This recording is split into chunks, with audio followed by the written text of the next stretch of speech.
Hello everyone, welcome back again. This is Amit and welcome to my channel grow of life. तो चलिए शुरुआत करते हैं part 2 of agriculture and major crops.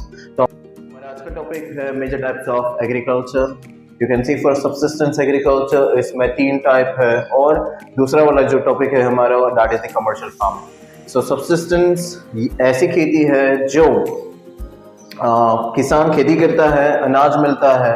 अगर ज़्यादा अनाज हो जाए तो कुछ मार्केट में बेच देता है और बचा हुआ अपने लिए रख देता है।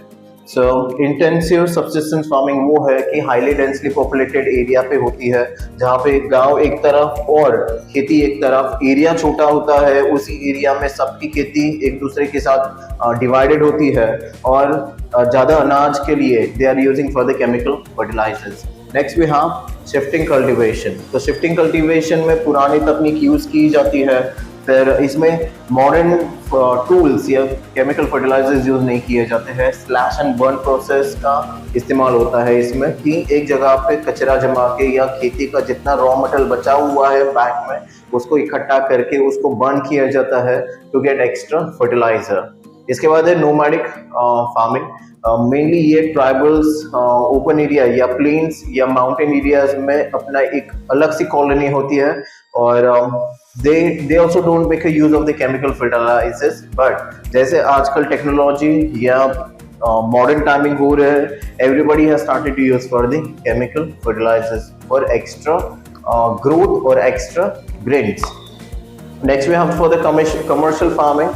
Commercial मतलब पैसा। Okay, now जैसे subsistence farming है, हमारे खुद के लिए जो हम बचा के रखते हैं वैसा कमर्शियल में नहीं होता है। ये हर एक दाने पे मार्केट का ही नाम लिखा होता है, तो they try to sell everything in the market in the returns of the money. तो पहला वाला इसमें जो है that is commercial grain farming, जैसे गेहूं हो, बाजरा हो, राइस हो, तो ऐसी खेती की जाती है and it is been sold out in the market for earning the money. Next we have for the mixed farming. Mixed farming ऐसी है जहां पे डोमेस्टिकेशन किया जाता है और एक तरफ खेती भी की जाती है। Mainly you will see this type of in village areas जहाँ पे डोमेस्टिकेशन किया जाता है फॉर द डेयरी प्रोडक्ट्स और किसान खेती करने के लिए भी चला जाता है। Next we have for the plantation farming. Plantation farming ये तकनीक जो है यूरोपियंस ने इंडिया में अप्लाई की थी, जहाँ पे एक ही लैंड में एक ही टाइप का क्रॉप ग्रो किया जाएगा और उसमें से जितना हो सके उतना हम स्टॉक निकाल सकते हैं।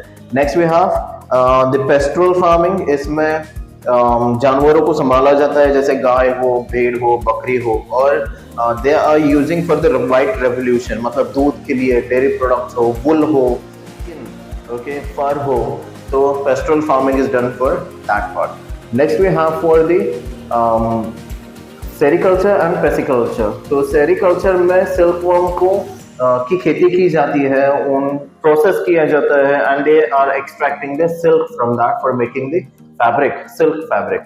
The next one for the pisciculture. Pisciculture में fish farming की जाती है, oyster farming की जाती है to extract for the oysters. Okay. Next we have for the cooperative farming.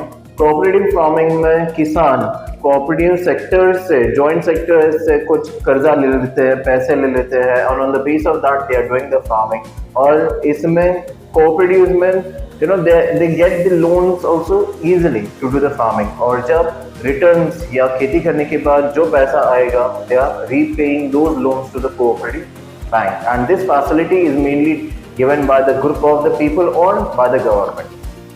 Okay, तो चलिए इस चैप्टर को हम शट डाउन कर देते हैं। अब द लास्ट 2 टॉपिक्स है, एक है फूड क्रॉप है और दूसरा कैश क्रॉप है।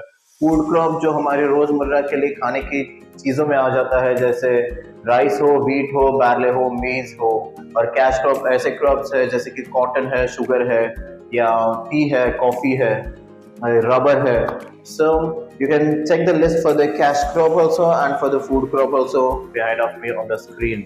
So this is all about for the agriculture and major crop. So what you have learned in the part 1 and for the part 2. In a conclusion, to improve a good economy of a country, the agriculture plays an important role, and each and every person, each and every human being has to take care of this sector, because in a coming generation, for a coming generation, this sector, farming sector, is more important to live a life more secure and in a healthy way. Thank you.